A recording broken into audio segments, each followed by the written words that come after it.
शेतकऱ्याच्या पोराला पोरी द्या.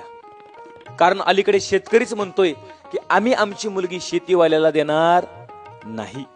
पोरीची आई म्हणते आम्हाला जावई नोकरीवालाच पाहिजे, त्याला सरकारी नोकरी असली पाहिजे, तो परमनंट असला पाहिजे, त्याला महिन्याला 2 ते 2.5 लाख रुपये पगार असला पाहिजे, त्याला राहायला 3 मजली बंगला असला पाहिजे आणि बंगल्यामध्ये राहायला त्या ठोंब्याशिवाय दुसरं कोणी नसलं पाहिजे. त्याला आई नको, बाप नको, बहीण नको, भाऊ नको, एकटा भोप्या पाहिजे. मुलाला नावाला का होईना 40-50 एकर जमीन असलीच पाहिजे आणि आमची गुड्डी शेतामध्ये कामाला गेली नाही पाहिजे. मग काय 50-60 एकर शेती त्याच्यामध्ये तुमची समाधी मंदिर उभं करायची का तुमचे थडगे बांधायचे? कशाला पाहिजे मग तुम्हाला 40-50 एकर जमीन? अरे सुखाचे दिवस जर आणायचे असतील ना तर कष्ट करण्याची प्रवृत्ती ठेवा.